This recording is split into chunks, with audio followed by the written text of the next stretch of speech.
nanti Allah yang akan menjaga hati kita, menjaga perasaan kita, menjaga rumah tangga kita. Allah yang akan terlibat. Ini poin yang ketiga ya, walaupun bukan akan kita bahas panjang. Inilah 3 ciri istri solehah yang disampaikan oleh Nabi dalam hadis. Ya Allah, kami tidak punya kemampuan menghadapi godaan dunia, Astagfirullah. Maka jangan biarkan dia meninggalkan tempat ini kecuali nilai jihad, bukan jihad berdarah-darah melawan Belanda. Alhamdulillah. Karena an-nisa dalam bahasa hadis kadang berarti perempuan secara umum, kadang berarti istri. Tergantung konteks hadisnya. Maka di dalam hadis ini an-nisa yang dimaksud di sini adalah istri. Khairun nisa, istri yang paling baik itu, istri yang solehah itu adalah ada 3 ciri-cirinya. 1, idza nazarta ilaiha sarratka. Kalau kamu melihat kepadanya, maka dia menyenangkan hatimu. Ini salah satu ciri istri yang solehah. Kalau kamu melihat kepadanya, maka dia menyenangkan hatimu. Idza nazarta ilaiha sarratka.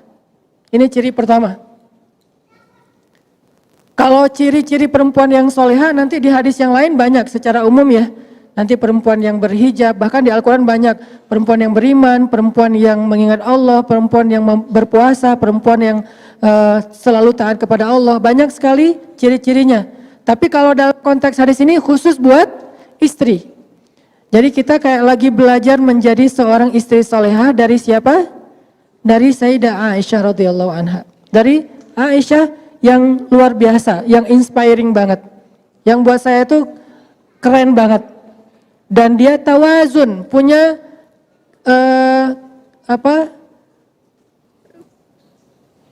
keseimbangan dalam segala hal. Perfect dalam segala urusan. Bukan hanya masalah ahli ibadah, dan kita tahu gimana ahli ibadahnya Aisyah, bukan hanya dalam masalah jawad, karim, suka menginfakkan hartanya. Kita juga tahu gimana Aisyah sekali menginfakkan hartanya itu 1000 dirham. Itu ratusan juta loh kalau dikonvert ke rupiah. Sekali sedekah itu 1000 dirham. Tapi kita juga akan membahas sisi lain dari Aisyah yang membuat Aisyah ini kata Nabi seperti garam di dalam satu masakan. Kalau nggak ada garam gimana pun bumbunya banyak kayak ada yang kurang gitu kan ya. Kalau Khadijah perempuan yang sempurna. Fatimah perempuan yang sempurna. Maryam perempuan yang sempurna. Asiyah istri Fir'aun perempuan yang sempurna. Terus Aisyah dia seperti garam di dalam masakan. Kalau nggak ada ini walaupun dia sedikit saja, kalau nggak ada jadi hambar semuanya. Dan itulah Aisyah radhiyallahu anha. Sehingga ketika kita belajar dari Aisyah, kita belajar unsur garamnya. Bukan pecinnya ya, tapi garam. Kalau pecin kadang gurih tapi nggak sehat. Kalau garam gurih dan menyehatkan. Oke, materi sudah diposting di IG Soft Muslimah buat nanti teman-teman yang mau mengakses. Bisa sekarang, bisa nanti setelah acara ini. Kata Nabi, khairun nisa, sebaik-baik perempuan atau sebaik-baik istri itu adalah idza nazarta ilaiha sarratka. Kalau kamu melihat ke arahnya, maka dia menyenangkan hatimu. Itu yang pertama. Yang kedua, idza amartaha ata'atka. Kalau kamu meminta dia sesuatu atau kamu menyuruhnya melakukan sesuatu, maka dia taat kepadamu. Itu ciri yang kedua. Kamu di sini siapa, ibu-ibu? Suami. Jadi kalau suami meminta sesuatu kepada istrinya, menyuruh sesuatu kepada istrinya, atau adka, dia taat kepada suaminya. Itulah istri yang solehah. Dan yang ketiga, idza ghibta anha hafizatka fi amwalika wa ahlik. Kalau engkau meninggalkannya, kerja, dinas, kayak gitu-gitu, maka dia akan menjaga kehormatanmu dan hartamu dengan amanah. Menjaga kehormatanmu dan hartamu dengan amanah. Yang ketiga ini saya coba buka sedikit karena ini nggak akan dibahas panjang. Menjaga kehormatan di sini artinya apa, ibu-ibu? Menjaga kehormatan salah satunya adalah tidak membuka aurat keluarga kepada publik. Apa aurat keluarga? Aurat keluarga itu bukan hanya tubuh. Itu kalau aurat fisik, aurat diri kita, aurat pribadi. Aurat keluarga, masalah keluarga. Jadi menjaga kehormatan suami artinya kita nggak boleh curhat di sosmed. Itu arti menjaga kehormatan suami. Tidak curhat di sosmed. Baik dengan Instastory ataupun dengan postingan feed. Baik dengan bikin vlog di YouTube ataupun tulisan panjang yang di-scroll nggak selesai-selesai di FB.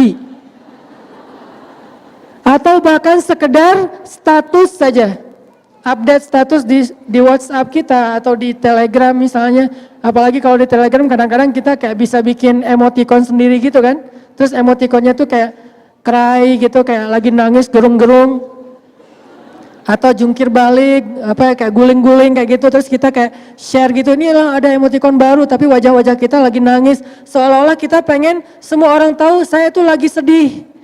Saya lagi ada masalah di keluarga, saya lagi ada kayak gini, terus kita kayak curhat gitu untuk menunjukkan bahwa pasangan kita, keluarga kita itu kayak nyakitin kita. Ini namanya membuka aurat keluarga dan ini artinya kita tidak menjaga kehormatan pasangan kita. Kalau itu yang kita lakukan, bukan soal soleh atau tidak, soal Allah mau membantu kita atau enggak dalam masalah kita. Begitu kita membuka di ruang publik, maka Allah udah langsung, kalau bahasa sosmednya Allah langsung unfollow. Allah tuh nggak suka banget dengan postingan kayak gituan. Sama kayak kita kalau ada postingan hoax, kalau ada postingan yang terlalu vulgar, kalau ada postingan yang kayaknya nggak nyaman gitu kan kita unfollow ya. Allah, malaikat juga gitu. Allah tuh nge-follow kita. Mana ayat Allah nge-follow kita? Wa huwa ma'akum aynama kuntum. Maka dia bersama kalian dimanapun kalian berada. La tahzan innallaha ma'ana. Jangan sedih, jangan khawatir, Allah bersama kita. Ma zannuka bisnain Allahu salisuhuma, kata Nabi. Kenapa kalian pikir kita cuma berdua? Bukankah Allah yang ketiga? Allah itu ngikutin kita. Allah itu membersamai kita kalau bahasa resminya. Tapi begitu kita posting sesuatu yang sifatnya aurat keluarga di ruang publik, maka Allah langsung unfollow. Bentuk unfollow-nya kalau yang paling ekstrim di surat At-Taubah, bara'atum minallah, Allah angkat tangan, nggak mau lagi terlibat. Kalau Allah udah nggak terlibat dalam masalah keluarga kita, ibu-ibu, maka siapa lagi yang bisa menyelesaikan masalah kita? Kalau Allah udah nggak terlibat dalam masalah kita dengan pasangan kita, terus siapa yang akan membujuk hati pasangan kita agar dia kemudian jadi sayang lagi sama kita, agar dia kemudian ngaku bersalah, agar dia kemudian insaf, agar dia kemudian memperbaiki diri? Siapa yang akan membolak-balikan hati dia kalau Allah udah nggak terlibat? Memangnya publik bisa membolak-balikan hati manusia? Bahkan hatinya sendiri nggak bisa. Karena hati manusia ada di antara jemarinya Allah. Allah lah yang membolak-balikan hati itu. Yuqallib dzatal yamin wa dzatal shimal, itu Allah yang melakukan. Sehingga kalau Allah udah angkat tangan, udah nggak ada lagi yang akan menolong kita dalam masalah keluarga kita. Jadi kita ingin ditolong oleh followers, oleh netizen, oleh publik, atau ingin ditolong oleh Allah Subhanahu wa taala. Kalau ingin ditolong oleh Allah, maka kalimat terakhir tadi adalah idza ghibta anha hafizatka fi amwalika wa ahlika. Kalau kamu tidak bersama dengan dia, dia menjaga kamu. Salah satu adalah menjaga kehormatan. Nanti ibu-ibu boleh, ini hanya kasih clue aja. Nanti ibu-ibu boleh cek di surat curhat di Al-Quran. Apa surat curhat teh? Surat Al-Mujadalah. Itu kan terjemahannya curhat. Kalau Al-Mujadilah, perempuan yang curhat. Kalau Al-Mujadalah, curhat. Jadi tergantung kita bacanya dilah atau dalah. Kalau kita baca mujadilah, berarti perempuan yang lagi curhat. Kalau kita baca Al-Mujadalah, berarti curhat itu sendiri. Surat Al-Mujadalah berkisah tentang seorang sahabiat, seorang perempuan yang solehah banget, yang luar biasa, namanya Khawlah bintu Tha'labah. Yang dia itu dizolimi oleh suaminya, disakitin oleh suaminya, bahkan diputusin dengan cara yang kejam banget oleh suaminya. Kok kejam Ustaz? Ya kejam banget. Karena diputusin yang kejam yang kita tahu tuh kan dia ngomongnya, kita adik kakaan aja yuk. Itu kan kejam ya. Ngajak jadi adik kakak kan kejam ya. Ini ada yang lebih kejam. Apa kalimatnya? Kita jadi anak dan ibu aja yuk. Itu lebih kejam loh. Dalam bahasa fikih dikenal dengan istilah zihar. Cuman saya karena dakwahnya di segmen anak muda, di teman-teman yang sama-sama dengan saya juga baru belajar hijrah, saya nggak banyak menggunakan istilah-istilah fikih, istilah tafsir, istilah hadis, langsung ditranslate, diputusin. Diputusin. Cuman orang kadang-kadang apaan sih diputusin? Mungkin dia nggak paham segmentasi dakwah saya yang sedang saya jalanin. Dia masih menggunakan bahasa pesantren, zihar. Bahkan banyak dari kita nggak tahu apa itu zihar.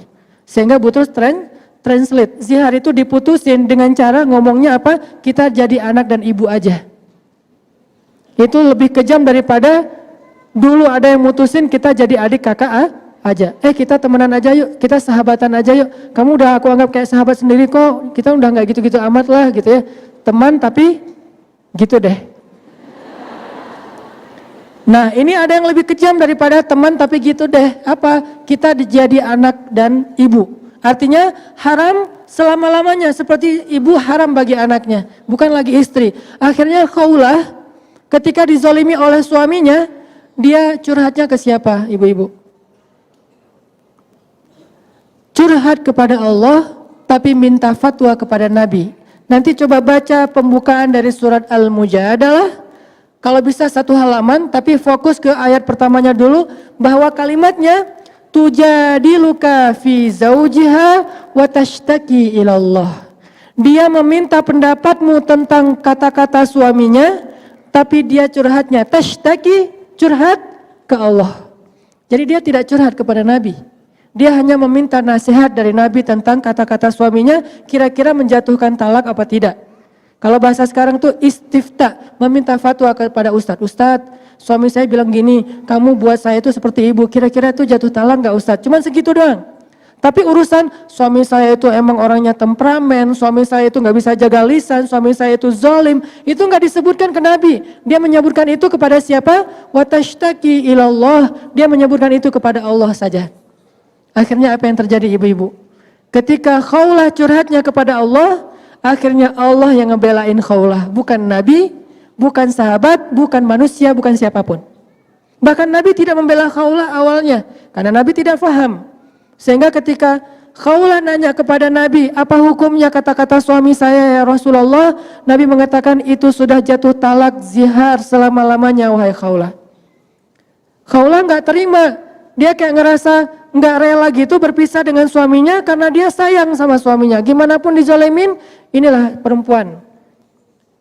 Kadang-kadang dia sakit hati, tergores, tapi di balik semua itu cintanya tuh kadang luar biasa ya, lebih daripada laki-laki. Walaupun dia mungkin sedikit gampang tergores, tapi kalau udah sampai ke hal-hal yang sifatnya sakral, dia lebih tahan banting dibandingkan laki-laki.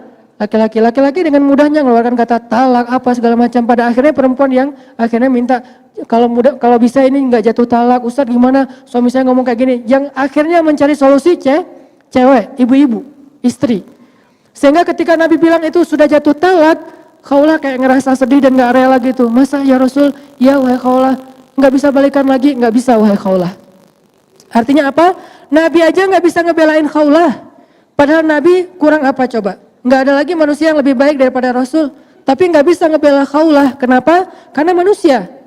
Tapi Khawlah curhatnya kepada Robnya manusia, kepada pemilik hati, kepada yang maha tahu segala sesuatu. Wa tashtaki ilallah ilahi Rabbi ashku bathi wa huzni ilaik. Aku adukan rasa sedih dan kecewaku hanya kepada engkau. Bukan kepada Instagram, bukan kepada Snapgram, bukan kepada YouTube, bukan kepada para subscribers, bukan kepada FB friends, bukan kepada siapapun, bahkan bukan kepada geng di grup WA saya ya Allah. Saya nggak posting apa-apa, geng aja nggak tahu masalah saya. Kayaknya mereka ngelihat rumah tangga saya asik-asik aja, biasa-biasa aja. Sampai geng kita banget, yang nggak ada yang orang lain yang tahu apa yang kita bicarain di dalam grup. Mereka nggak tahu. Gitu banget Khawlah teh. Sampai ibunya aja nggak tahu masalah Khawlah. Sampai teman dekatnya aja nggak tahu. Teman dekat kan bahasa kita geng ya. Gengnya aja nggak tahu. Yang tahu cuman Allah kemudian Nabi. Curhat ke Allah, ya Allah, ashku bathi wa huzni ilaik. Aku adukan kekecewaanku dan kesedihanku hanya kepada Engkau. Aku kecewa ya Allah, aku sedih ya Allah, aku gak terima diginiin ya Allah. Akhirnya Allah yang membela Khawlah dengan menurunkan 1 halaman penuh dari surat Al-Mujadalah, bentuknya adalah pembelaan kepada Khawlah. Suaminya dimarahin sama Allah di ayat itu. Disuruh bertaubat oleh Allah di ayat itu. Dikasih beberapa hukuman syariat. Dia harus berpuasa atau memberikan makan kepada fakir miskin dan seterusnya. Sebagai hukuman terhadap kata-katanya yang mutusin istrinya dengan bahasa kita jadi anak dan ibu aja. Ini artinya apa? Kalau kita menjaga Allah, Allah jaga kita.